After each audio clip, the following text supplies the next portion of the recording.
Good evening, everybody. Welcome to episode 159 of So What's Been Happening. Tonight, it's a Tuesday night, almost the end of the month. It is almost Halloween time. So it is the 29th of October. Ironically, we get to talk to and add to our list tonight with Skyscraper Stan. This young man I've been trying to approach or going to approach for some time. You can't miss him at a gig. He's a tall man, hence the reason Skyscraper Stan. But it seems an obvious one, but was it an obvious choice? That's the question for Stan and who he's known by. Skyscraper Stan and the Commission Flats. Incredible name for a support or part of his band. So I look forward to having a chat about that. Why the Commission Flats, you ask? That's another question. So feel free to drop a comment in the comments. Feel free that I can pass on to Stan, and we can ask a few questions with or without during this interview, so it can be jumped on later. So this little video will sit on YouTube and Facebook, and it will kind of see the test of time, and we'll talk to Stan about his life and journey through music, most importantly, but also, there's little influences along the way with what got him into music potentially and where he sees himself now. So, all right, we're going to kick off. Just before we bring Stan up, I'm going to give you a little bit of an intro of who he is. A great new song just being released for an upcoming album coming out shortly. The song is called Talk to Me, and I think it's a really important we're going to play most of this clip because I think it's a really good feel for Stan and kind of where he's at right now. I've had this on repeat for a little while, but I absolutely love this clip. So we'll talk through this one in a second. Here it is, Talk to Me.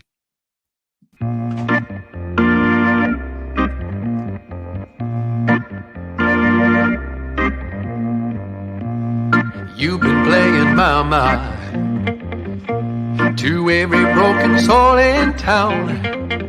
You say you want to rise up, but the man would cut you down. And you've been doing your research, digging through the underground, and now something's got you worried. 'Cause when I come around, you start begging me to wake up and telling me I'm blind.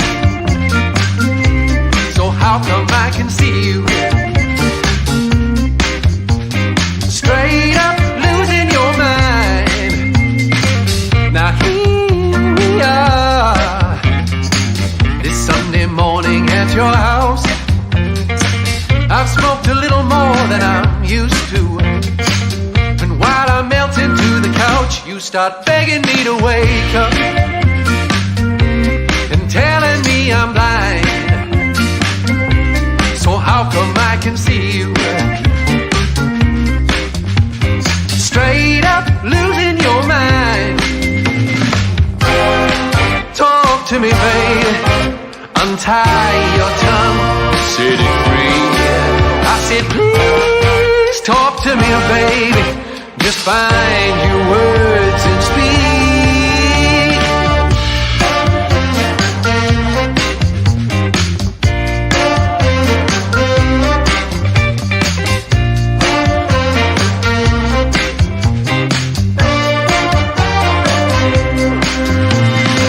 Now I know you've got this new thing, 'cause you got a whole new crowd. You think you got it worked out. Now, but don't you get too proud, 'cause all your friends are losers. And while you're getting high, you tell me I'm the sheep, not the shepherd. When I ask you why, you start begging me to wake up and telling me I'm blind. So how come I can see you? Straight up losing your mind. Talk to me, baby. Untie your tongue, set it free. I said, please talk to me, baby. Just find your words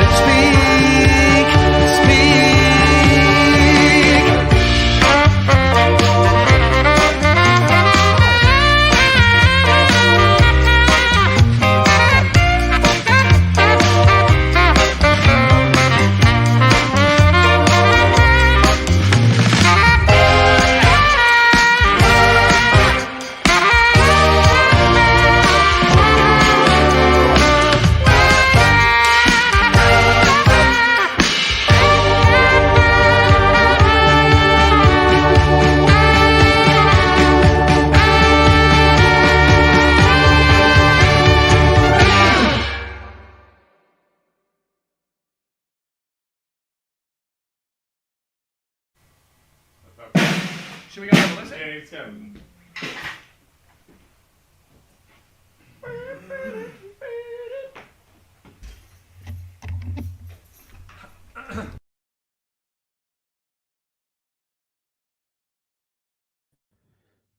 That would have to be one of the catchiest tunes I've heard in at least the last 12 months. So congratulations, Stan. Let's bring him up. Ironically, we get to talk to him tonight. So talk to me, Stan. Welcome. Thanks for having me on, Aaron. I appreciate it. It's a great time to be alive. Putting music out again, playing gigs, with a smiling sun that's about to come out for summer, mate. What a great time to be alive. I know. I'm feeling good about life, the universe, and everything. Great to hear. That's we at the end of the first Tuesday of the month, we actually have a mental health chat, and that's really important for guys and girls to jump on this kind of forum. We started a couple of chats ago, and we had a chat to a musician, Mark Sinton, not long ago, and we talked about the mental battles and struggles of. It wasn't ironically as a musician, but it just happened to be a musical meltdown for him that caused those scenarios. So it's just really good to be able to talk, and a really fitting song that we can play tonight. Maybe we can use it as a little bit of a theme song into our mental health chats. We call it a Tune In Tuesday. So if you don't mind, we might use that as a little bit of a trailer in. Please do. Well, thanks again for joining us, mate. I've been admirer of your work for some time, seen plenty of your gigs. You can't miss you on stage. Definitely don't need a high razor or riser for yourself, but what an incredible band that you're part of, mate. Anytime I see you in any form, duo, single, or solo, in amongst your band, it blows me away every time. You're a talented man. Thank you very much. I appreciate that. I'm not just saying that just because you're here. All right. Let's flash back to your kind of first memory of music growing up as a kid, mate. Roughly how old were you? What was playing and how was it playing? Was it in the car, on the record player? What was it for you? Well, in the car, I do remember my dad had some Lyle Lovett tapes. Do you know Lyle Lovett, the sort of country crooner guy? Yep. And my dad looks a lot like Lyle Lovett, and my dad played guitar and sang. And so I was convinced for years that my dad was Lyle Lovett. So we'd chuck it on in the car, and the cassette had a picture of Lyle Lovett in profile, and my dad's profile looked a lot like Lyle Lovett's. They had the same hair. And so, I was just like thought I was listening to Dad in the car. Lyle Lovett, sort of country ballads. Loved those. Loved listening to my dad sing and play the guitar. He used to play La Bamba for us while we jumped on the trampoline. He'd just be sort of there with his guitar singing La Bamba while we jumped on the trampoline. It was one of our favorite things to do. That was Ripper. I remember the first gig I ever went to was this band called the Jews Brothers. They played klezmer music, like Jewish party music, at a bar called the Dog's Bollocks, in Auckland. And I would have been 7 or something. And my parents took me along to see their mates, who were the two front people in the Jews Brothers. And sort of that was really, I hadn't really seen live music before that. And I just thought it was the coolest thing I'd ever seen, all these people on stage making this enormous noise. Yeah. So what was the first instrument that gripped you? Obviously the guitar from your dad, but was there something else that you sort of kind of saw that gripped you? No, I was actually really slow to start. I loved listening to music. I got a hold of my dad's old record collection and fixed his record player, so then I could go through all of the records that he had from when he was younger. So there was a whole lot of like John Mayall and the Blues Breakers, a bunch of flamenco records, like Paco de Lucia stuff. Sort of like a fair bit of that, like British Invasion, blues rock, some prog, a bunch of Zappa, Yep. And then that was just this really cool journey that I went on through Dad's old records and all these mixtapes that he had made off the radio in Sydney, because I was growing up in Auckland, but he was from Sydney, and he'd made these mixtapes off the radio when he was a young man growing up in Sydney. So I had these like time capsule cassettes from the radio, and that was wild. But I never picked up an instrument until I was 16. And then I started learning how to play. Dad taught me a couple of songs on the guitar, but I'd never even considered playing before then. Okay. And songwriting, when did that kind of become part of your world? I believe you're a very meticulous guy, and choosing every word carefully is an important thing for you. And Yeah. you can definitely hear it in the lyrics. Your latest song, Talk to Me, I just love the line, untie your tongue, set it free. Please talk to me, baby. Just find your words and speak. Geez, we can use that in a real message for people to learn to speak. Just talk. But yeah, just interested in the untie your tongue these days for you. Yeah. Well, I mean, I love words. I love language. I think they're just so incredible. It's just such a powerful medium, like the lyrical song. I love it. Lyrics for me were they probably came before the guitar. I was always fond of writing.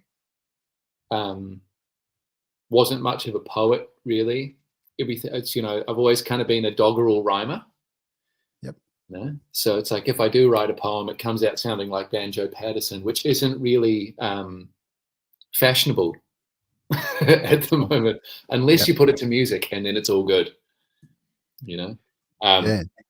But yeah, I started writing songs as soon as I picked up the guitar. Yeah. Okay. What age was that? That was 16. Okay. Yeah. I was 16. I remember because it might have been just shy of 16, because I remember I had a guitar on my 16th birthday, and I had a crush on this girl, Rebecca Blanford, and she came to my party, and I had learnt my first song, and I tried to woo her with the song unsuccessfully. Okay. We had to hear the outcome. The outcome was important, but the effort made surely was undervalued. I don't think I was very good at singing, to be honest, at the time. Sure. You must have stood out though, surely. Yeah. Always been a tall man. Stan, talk to us about when did the height kind of start to kick in and you were taller than those other kids? Pretty early on. Yeah. Always elongated, always long and thin. Sure. Yeah. Yep. And it pops up in the family a bit. So I've got a cousin who's taller. Right. Believe it or not. But Oscar, who plays in my band, is my cousin as well. He's a fantastic guitar player. He was in that video. He's a +6 footer. He's somewhere in there as well. He's a big fella. But I had a big growth spurt and then stopped growing about the same time I picked up the guitar. So okay. Yeah, nice. I was tall and lanky early on, and then I just stopped. Right. So one of the tall kids at school for sure. Yeah. Makes a guitar look quite small in your arms, for sure. Yeah. So I dare say ukuleles and things were never part of your agenda, given the size. I just look silly. I look silly playing a ukulele. Yeah. If it wasn't guitar, what do you wish you had kind of picked up first? I know you're multi-skilled these days and pretty talented on a few instruments, but what was it for you? I wish that I'd picked up the piano earlier. I know that my folks tried to get me to, and I just didn't. I wasn't having a bar of it. Yep. And then over COVID, I taught myself how to play keys. I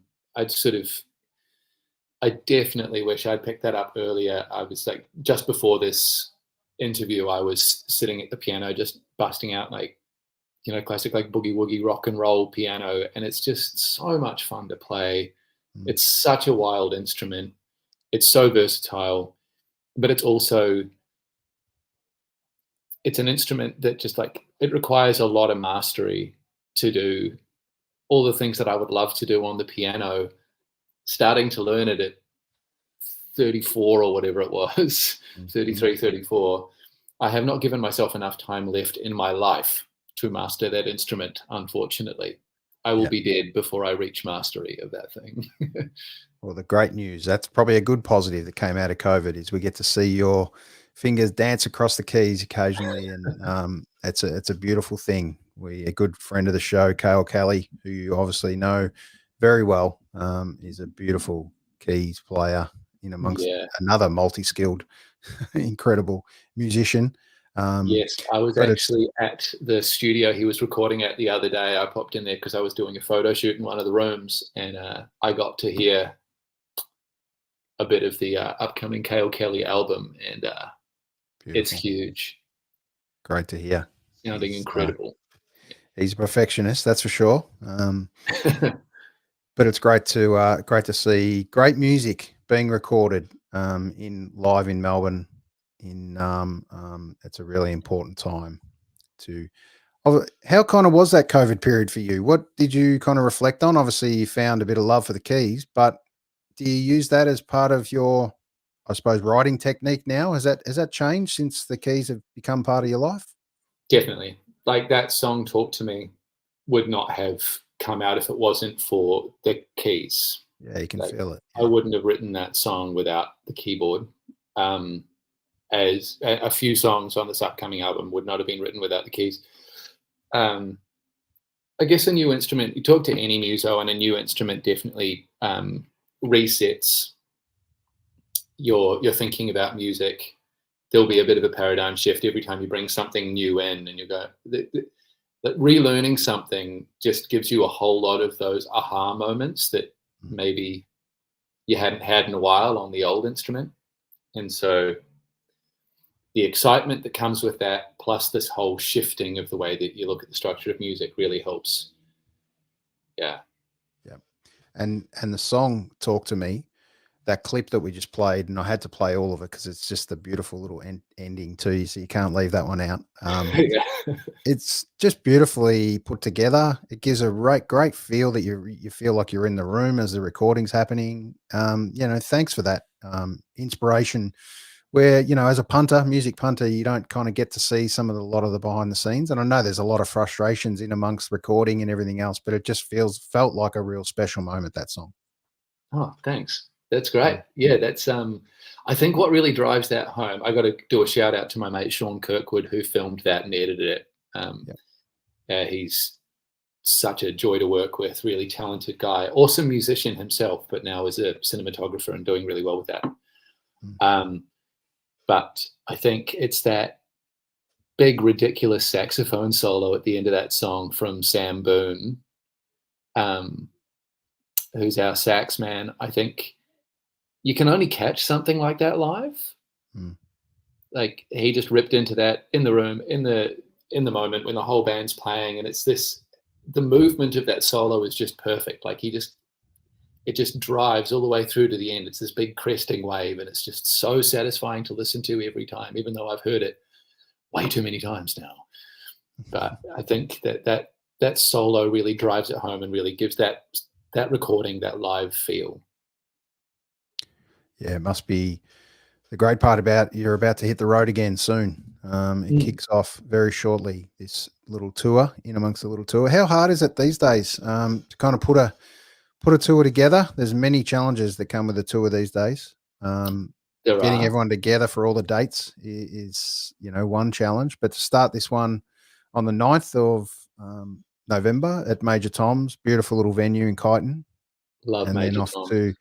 Off to Castlemaine, then down to the Bergie Band Room in Melbourne. So that's a really special one.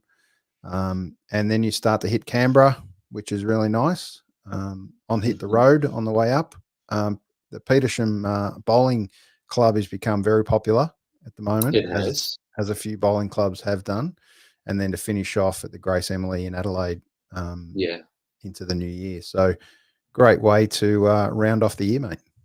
Yes, and you can see from those dates how hard it is now to wrangle 5 30-something-year-old people into a van and drive them around. It's how much we've had to spread those dates around just to make sure people can, a lot of it, to be honest, is to make sure people can pay their bills and pay their rent, because we all get paid for the shows, but it is negligible, really, when you add up how much time goes into getting to Canberra and then Sydney and then back again. So it, and I'm sure you've heard from so many musos, it's quite a dicey landscape out there for touring at the moment. Like, it's sort of, tickets are selling at the last minute, so often you're already on the road before you know that you're going to break even, and that's just breaking even. So everyone's just doing it really tough at the moment. And when you're rocking into a town and saying, hey, pay $30 or $40 or whatever to come down and see us play, people just don't have that cash at the moment. Yep. Yep, totally agree. There has definitely been a dry up in the last 6 months, probably really noticeable, I think.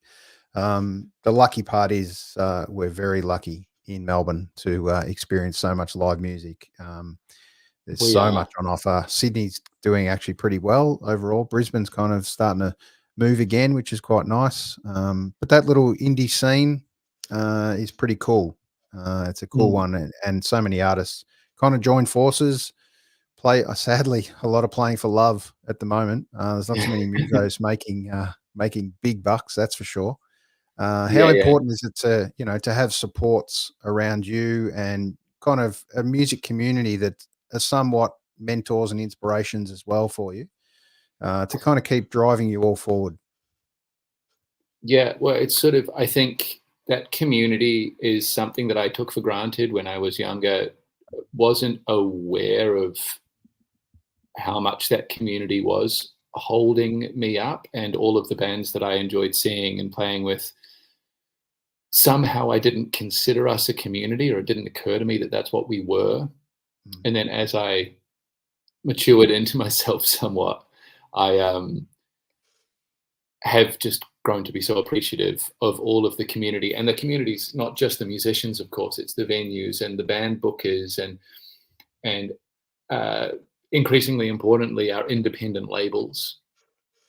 Yep. And all of these people who just keep the wheels greased and keep this thing going. It's this incredible ecosystem of people and places, and yet we should be very grateful for it here in Melbourne. Definitely, and a quick shout out to our good friends at Cheer Squad Records and Tapes that help do an incredible distribution job, and also to Chris Familton, who's doing an unbelievable job with publicity for so many artists. How important is it to have someone in your stable these days in the publicist side of things, and let you guys do actually what you do and do well? You're very active in amongst your socials yourself, but to have someone, with proper press releases and out there pushing the agenda for you, pretty important in today's times here. Yeah, I think so, especially considering the fact that every artist out there is working one or two other jobs just to keep the lights on. We just don't have the time. No. We don't have the skill set. Some of us, like I can put together a press release, but it doesn't look anything like something that, say, Chris Familton would put together, which looks super pro, has all of the proper things, got the contacts, all of that. I would half-ass it ultimately. Yep. But also, we just don't, that support means a lot, because, it's sort of, otherwise, when are we supposed to write the music? Yeah, exactly. So it makes a huge difference having a stable of wonderful pros doing what they're good at. Like for us at the moment, we've got booking representation through a little local agency called Good Booking. And it's just so nice working with someone I can trust on the booking front, because I've been ripped off before. Got our awesome label at Cheer Squad Records and Tapes, and I just love Wall and that whole crew. They're just so easy to work with, and they're so caring and nurturing of their artists. Got Chris working on the publicity and stuff, and just having this small crew of people who actually can dedicate the time and do it properly is a huge weight off. Yeah. Yeah, because great things can't happen all the time. In this case, strange things happen. But let's talk about this song um, for Halloween or coming up Halloween. It's been out for a while, but this one is beautiful timing. Here we go. It is. I didn't think to release it at Halloween. I should have thought to do that. How crazy of you. But anyway, here we go.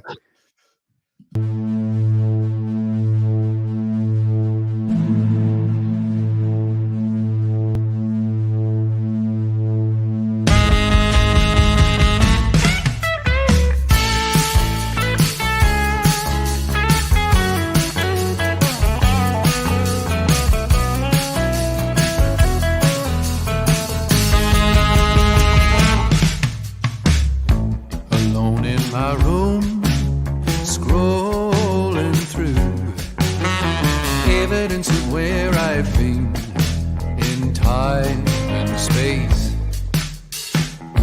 Glued to the phone, I carry on, sweetly reminiscing till I see your face. And every time strange things happen to me. Every time strange things happen, I'm telling myself I'm doing well, lying in the dark on my unmade bed. I need to get out and spread myself around. Maybe when I see you now, I'll keep my head. But every time strange things happen to me. Every time strange things happen.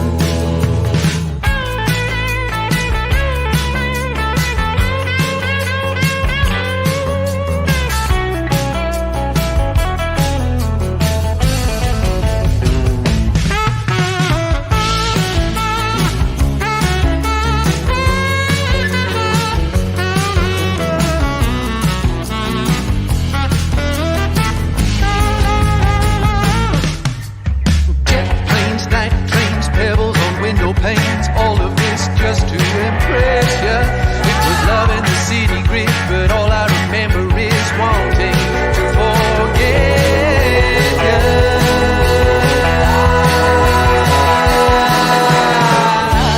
Every time strange things happen to me. Every time strange things happen. Every time strange things happen to me. Every time strange things happen.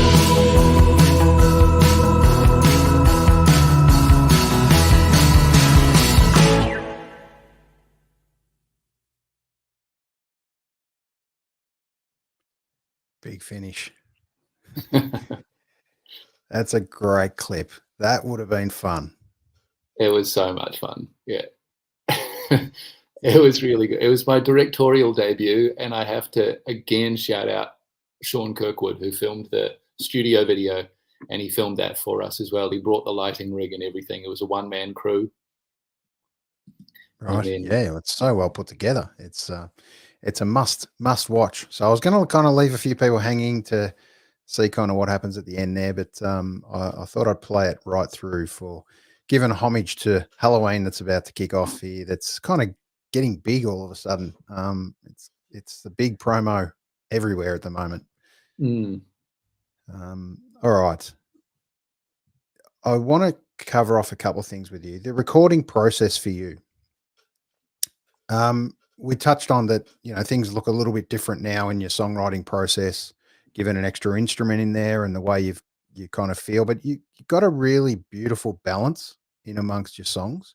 It's kind of a bit of a layer cake of the way the musos play and who gets, it's kind of got that real jazzy feel about it, but it's got such a nice leveling. Where's that come from, mate? I know everyone in the band has a bit of input, but it's not unique to your band, but it's such a beautiful element of your band.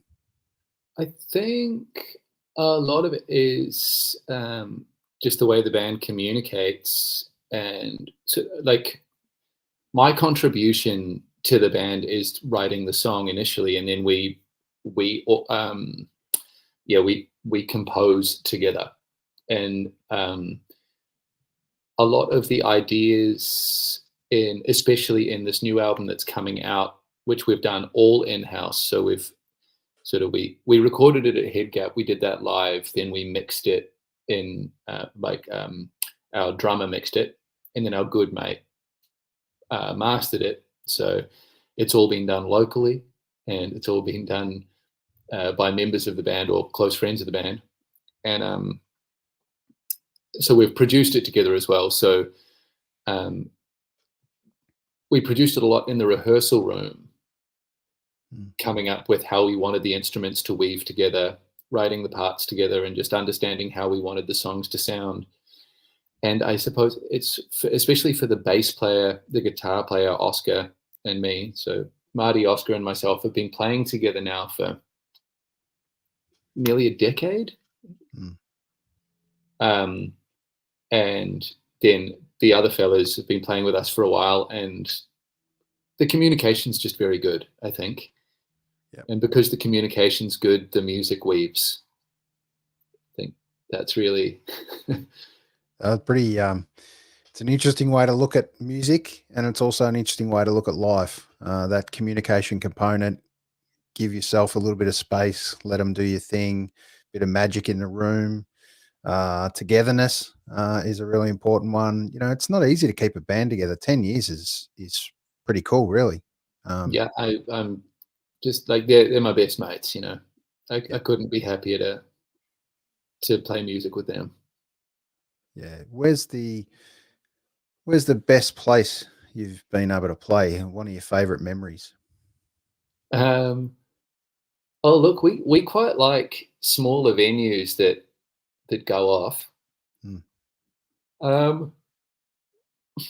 It's hard to say where the best place has been. There are the memorable ones, like playing on a pedal steamer at Riverboats Festival. You know, that's such a cool thing to be able to do. We get to do that again this February, actually. The day after the album comes out, we will be on a pedal steamer. Great timing. Yeah, up in Euroa. So, you know, those novel gigs are always great. But then in terms of touring around the country and places that always give us a good time, like the Beer Garden at the Bridge Hotel out in Castlemaine on the 10th, that is just always such a wonderful show when the sun's out. Let's just hope the sun's out. Yeah, that's right. But that town always comes out in force. That's always a good time. I think probably pushing up there into my favorites of the tour run we have coming up, and one of my favorite places to play in Australia is Smith's Alternative in Canberra. I don't know what it is about that place, but every time we go there, it's just such a great show. It's just so much fun. That room just really knows how to put a party on. Okay, you've intrigued me for a little road trip there, because Canberra's not always big on my agenda. It's not known for me for its music as such, but that I might be completely ignorant to that. And I must get up there and check it out. All I know Canberra for is most of the time being shut by about 9 o'clock. So it's good that you're going to jam the doors open that night, Stan, and let you and the boys do your thing. Yeah. It's a fantastic place. I very much recommend Smith's Alternative Bookstore in Canberra. You will have a good time. Bookstores, really interesting. Yeah, it's a bookstore cafe. Great. There's not enough of them. Yeah. Everything's a venue these days. It's pretty hard to keep a venue alive. You touched on before about you know, the confidence to sell shows. It takes an absolute team effort from so many people that probably are widely underestimated, in my opinion. Right from the punter, you know, to the guy cleaning and picking up glasses, putting the food on, the booker to have the confidence to put the show on, for you guys to jump in the van and do a multitude of venues. it's not easy in today's world. As you touched on, there's not too many people being able to do this full time as a payer either, and keep the lights on. So a really important time for all of us. You're pushing through, Stan. I urge everyone else out there to try and get along to a gig, any gig, even a free gig. A free gig generally put on by a bar. Hopefully the musos still seeing something out of that, which generally happens. But there's a lot of musos playing for absolute love, almost live rehearsals these days. So please get out there, support a musician, buy an album, buy something, buy a t-shirt, get the brand out there. Stan, some of the artworks and stuff you do for your singles and EPs and the album covers coming out is a testament to a beautiful brand you're creating as Skyscraper Stan. Tell us a little bit about some of those artworks that come together. Well, sort of a lot of the artworks will be well, actually behind me, that's not one of mine. That's actually my dear friend Charlotte Ivy painted that for the cover of our second album, Golden Boy. I was going through a rooster phase. Right. So the rooster at the top of the screen that everyone can see, that's one of my silly little cartoons. I enjoy making the little cartoons. I enjoy making anthropomorphized animals. It's just sort of a a habit of mine. So we've put them into some of the single art for this upcoming album. There are there's an anthropomorphized car, a car with hands and feet, and there's a bird with a speaker in its chest, and various things that I've just put together in my little scribbling habit. As far as building a brand goes, I think that the label would prefer I was more cohesive, because I think that the album cover is not going to look anything like any of the single art. But that's all right. Perfect. That's great. Something different that people aren't expecting is always good, Stan. But I know one thing that we do come to expect from you and the crew, just a photo of the band in full flight here. Looks fantastic.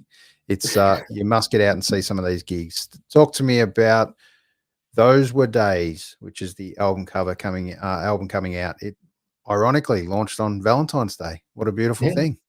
Well, lovely. One of the nicest days of the year, that. Well, Those Were Days is an album written, sort of a fair few of the songs were written around the COVID time, but it's not a COVID album. I don't lament lockdowns at any point in the album. It does have some central themes of time passing and things like that, but it's I think it's a bit of a departure from some of the other sounds that we've had. It's got more of a leaning towards sort of soul, a little bit of the sort of jazz sensibility, but certainly not a jazz album by any stretch of the imagination, I wouldn't say. But it's pretty groovy. I think it's probably groovier than the other albums, with the exception of that Strange Things Happen song, which is sort of harking back to our more country roots. But I personally think it's the best thing we've done. Great. That's exactly what you want to hear to promote the new album coming out. But for now, there's a couple of songs that have been pushed out, which is really cool, and get out there amongst it. Is that kind of traditionally what you've done? Put a song out? Like a lot of people are out putting EPs together. It's kind of do what you can and afford effectively. It's a different way to put things together. There's no real magic master stroke of how this comes together, but apart from pouring your hard-earned cash in, most importantly, and then hitting the road and trying to sell it is one of the challenges. But it's an exciting time, no doubt. Upcoming gigs, most importantly, you've got half a dozen there in amongst that track. It's great to get everyone in the car together. Who does most of the driving? Well, excitingly, on this run, at least on the New South Wales leg, we're going to be taking my cousin Oscar's brand new ute that he bought very recently. I had to drive him out to bloody Trarelgan or something so he could pick the thing up. And it's a crew cab. We can chuck all the gear in the back. We can all sit in the front. It's like a tour van, but more Australian. Yep. So it's going to be wild. We're looking forward to that. And I think we'll all be able to share the driving throughout that. I hope so anyway. Hopefully you get a few more people put their hands up to jump on that. But I'm going to play a little clip from Let Me Be Frank With You. It's another clip I love.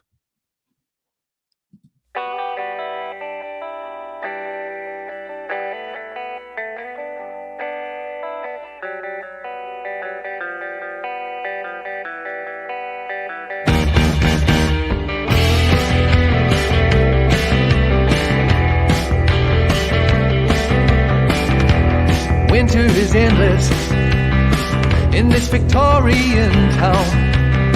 The cold nights don't chill me like the rumors that are going round. They start with a whisper and end in a shout. If I were any better, I would step in to defend you, but I've got myself to worry about. 'Cause nothing is sacred down here in the pit, where everyone's wasted, out in the smoking, sinking pits and talking shit. They don't care about you. Hey brother, let me be frank with you. They don't care about you. They don't love you the way that you think they do. They don't care about you. Take it easy, it's just my point of view. You know they're just no good. They'd sell you for scrap if they could, if I'm being frank with you.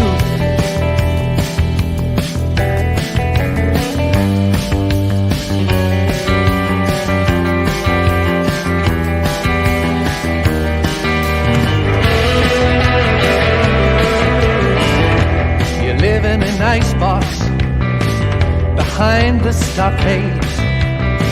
I heard that you came unstuck. I heard you're on a strange crusade. Yeah, I've heard a few things that I'd like to forget. I've heard there's a whole lot worse, and I just haven't heard it yet. 'Cause nothing is sacred down here in the pit, where everyone's wasted, out in the smoke is sinking pits and talking shit. They don't care about you. Hey brother, let me be frank with you. They don't care about you. They don't love you the way that you think they do. They don't care about you. Take it easy, it's just my point of view. You know they're just no good.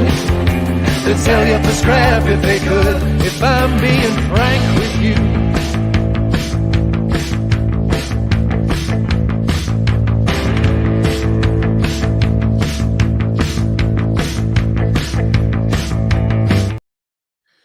There you go. I'm going to leave you hanging a little bit on that one. You must jump on and check that one out. It's got a nice little driving bass riff there. Beautiful. Tell us a bit about the recording on that one. That must have been great to get some kind of key town members, it looks like, talking shit, so they say. Yeah. The video was good fun to make. Sort of my partner and I went out to Ballarat, where that song was written, and sort of filmed a bunch of my mates and locals and stuff around the area and popped it into the clip. And like the editing, the animating those lyrics into it was ridiculous, because my poor old PC just didn't have the processing power. So I would have to sort of animate a few seconds worth, render it, then sort of like delete it, put the render file somewhere else, start again, do a few seconds, render that, ditch that somewhere else, and just slowly get through working on this ancient PC that I have. Well, it was worth the magic, because it's come up great. And it's really important to, I reckon, to combine the lyrics into some of the visuals there. I think that's a nice little touch. Doesn't happen often enough, I think, because we can overlook the the lyrics sometimes, but it's let me be frank with you, I love it. It's one of the great ones in amongst some of the stuff you're doing now. Last concert you went to? Last concert I went to. Well, I'll say the last concert as opposed to a gig. The last concert I went to was at the Collingwood Town Hall. It was Yamandu Costa, who's a Brazilian guitar player who was over here with Concerts Australia. And I took Oscar, my cousin. We went along. And it was the most ridiculous display of musicianship I've ever seen in my life. This bloke up on stage by himself, playing choro music. And I've just never seen anyone play the guitar like that. It just blew my mind. 7-string nylon string guitar. Incredible. Absolutely wild. I encourage everyone to get out there and listen to some Yamandu Costa music. Did you boys walk out, shrugged shoulders and say, oh God, I wish we could be like that? Or did you walk out inspired? Yeah, you feel sort of simultaneously inspired and like you should just give up at the same time. You know? Yep. You have to be inspired, don't you? Some of those moments. That's why they're here. That's here. That's for sure, to inspire us all. Just going to finish with a last couple of few quick kind of fire questions, if you don't mind. I'll get ready. So we said that was the last concert, but maybe the last gig. Was there? Who was it, and where was it? Last gig was Liam Wright, young singer-songwriter who's sort of coming up in Melbourne at the moment. Writes a good tune. I saw him at the Gem Bar. I love the Gem. There's a nice free gig for anyone who wants to get out there without spending $1 million. You can go to the Gem. Absolutely. And shout out to Luli Tavern as well. Make sure you jump on and check out those two. There's some unbelievable gigs out there at the moment. Both doing a great job. Luli Palooza's coming up, which is one of the big little festivals on the map. It's great to see so much live music, especially in Melbourne. We're blessed, but when you get to hit the road and see the big wide world, there's plenty going on, that's for sure. All right. Who have you seen the most? Who have I seen the most? Yeah, is there a band you've kind of really likened and become your absolute kind of must see? Recently, I've seen quite a few Owelu Dreamhouse gigs, which is a new project of Ketchy and Nick Ryan Glennie from Sasquatch, if you remember that band. Yeah, right. Sort of awesome soul, Melbourne soul band, Sasquatch. A new project from the singer and trumpet player from that band is called Owelu Dreamhouse, and they are awesome. They're great. So I've been to a few of their shows lately, and our saxophone player, Sam Boone, is playing in that band as well.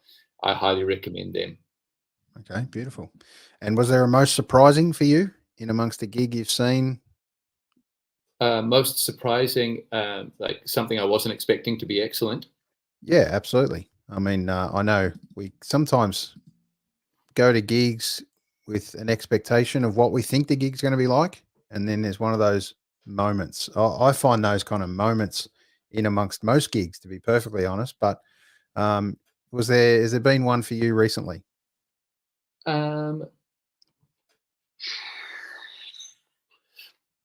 That's a hard one. I can't think of anything that I've heard recently. I can't remember going to a gig not expecting much. I've been picking and choosing, you know. Okay, yeah, good call.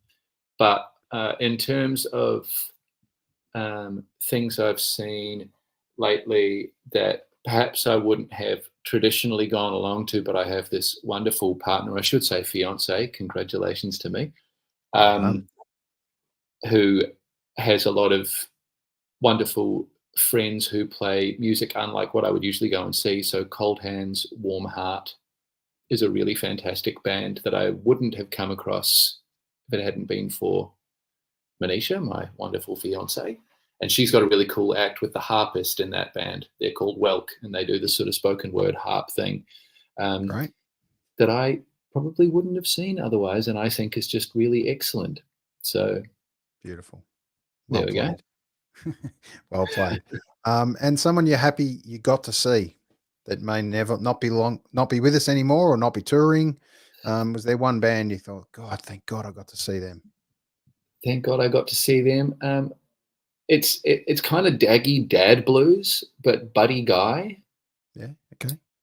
When I was really, really, really getting into the guitar for the first time, and I was 17 or something.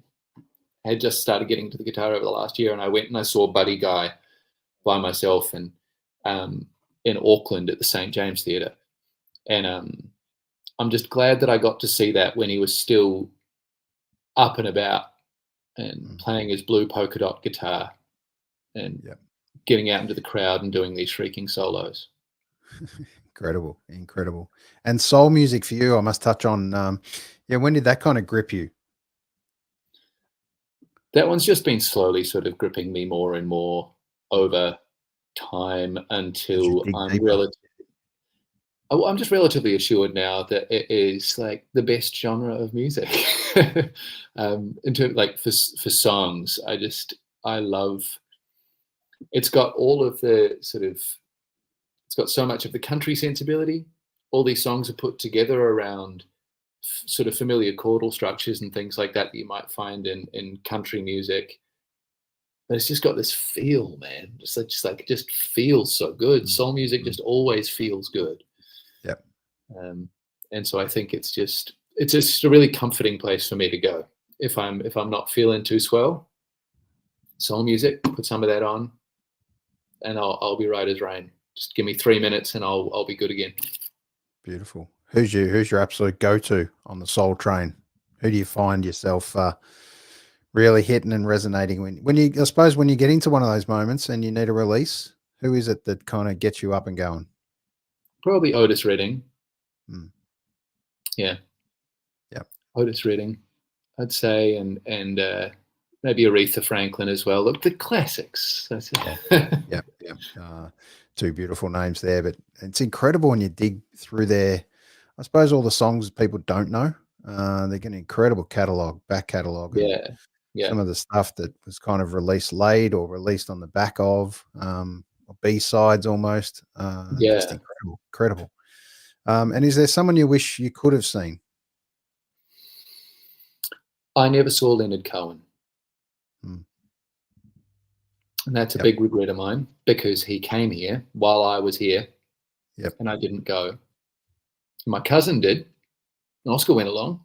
He's still telling you about it. Yes, he brings it up all the time. And I didn't go. Yeah. So that's one that I regret. Yeah. And you touched on a local artist before, but, in amongst this local artist world and being a teacher yourself, what inspiration or what little words of wisdom can you give a young kid that's picked up a guitar now, has, spent however long playing now and just kind of wants to give it away?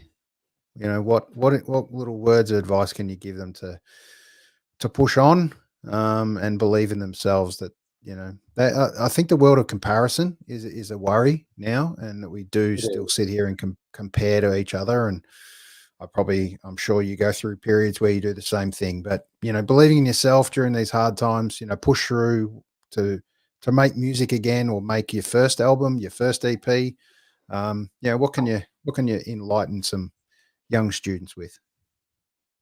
I think you're really right. And comparison can be the devil. I think putting the phone down would be some advice that I would offer somebody who's ready to throw it away. And to pick up another instrument, maybe just to find some, don't care what it is, recorder, the synthesizer, pick something else up and see if you can find a little bit of that secret spice, those aha moments that maybe you're running out of. And I really do feel like that breathes a whole new breath of life into whatever it is you're doing. Yep. And we're just going to finish on, just tell us a little bit about, let us enter your rehearsal space for a minute. Tell us a little bit about the magic of, 4 or 5 musos being able to do their thing together, transport. I know when I go to a gig, and I'd like to thank you guys on behalf of just myself and every other punter that gets out there that doesn't play music but loves going to gigs and see people like yourself. See that magic and chemistry on stage. People don't realize all the hard work and years of rehearsal and that feel and magic that we touched on before. Tell us a little bit about in that rehearsal space, when you really you have one of those magic moments where you just all sit there and go, that was cool. Have you had one of those in amongst this last album's recording? Yeah. I think that it happens with every song. The first time everyone plays it through when you get the feel, when everyone plays it through with the feel, where you're like, oh, that's the feel. And you may have played it 30 times before that wrong, or just, it wasn't pocket, and like, it just didn't, you can just tell, you can just go, oh, it's not quite. And then there'll come a time where you get through it and you're like, oh, that's what it's supposed to sound like. And that's always a fantastic feeling. And it is transportative while you're in that moment as well. You really enter that state of flow, and then 3-4 minutes, the duration of the song has gone by all of a sudden, and you sort of tumble out the other end of the song and you're like, where'd that time go? But it's wonderful. It's a wonderful feeling. Beautiful. Well, can't wait to see you hit the road again. Big Skyscraper Stan. Just tell us a bit about, I touched on it kind of in the intro before I brought you up, but Skyscraper Stan, when did it come about? And also the commission flats. Skyscraper Stan came about when I was 18 and I'd been playing guitar for a couple of years, and I was working at a place called the Wine Cellar in Auckland. And I was given a show by the publican because he heard me having a sing, and he said that I could have a show. And I was playing the show where I was there was this band called Storehouse, and they were playing this summer residency where they'd play 3 sets every Thursday night, I think it was. And so then I'd play in between their sets. So I'd play 2 little shows in between working the bar. So I'd work the bar, and then I'd run back out, play a little set in between their 2 sets, go back to the bar, and then do another little set in between this last set. And they just wrote Skyscraper Stan up on the board, I think to take the piss out of me. It was just a lanky 18-year-old. And they were like, Skyscraper Stan. I wanted to be Stan Woodhouse, which is my sort of rather underwhelming name. Yep. And they vetoed that and wrote Skyscraper Stan on, and it sort of became a nickname. And then that just kind of stuck forever.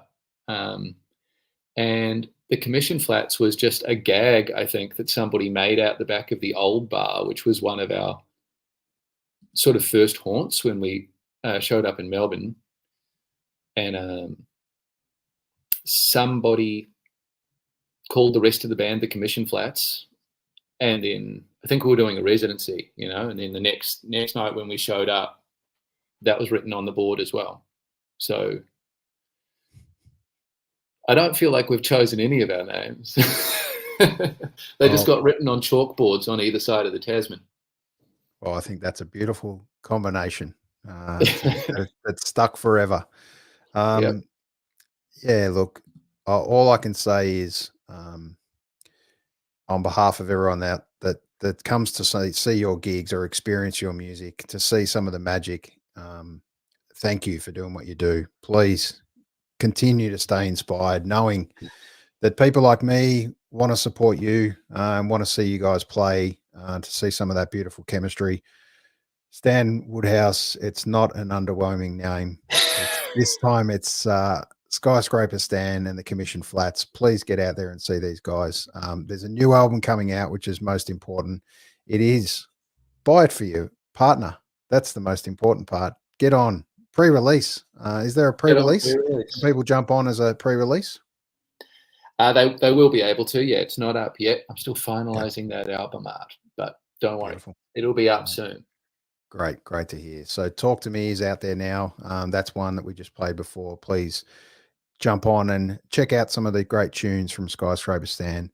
Thanks for joining me, mate. The album is Those Were Days. These are the days. That's the most important part. Look forward to seeing you out there in the big wide world at some of these gigs very soon. Thank you very much. I'll see you there. Look forward to it. Thanks for your time. Catch ya. How great to have a chat to Skyscraper Stan Woodhouse. What a talent. And in amongst, it's great to hear a family connection, cousin, Oscar. God, what a guitarist he is. Good looking man too. Let's face it. They're a good looking band all together.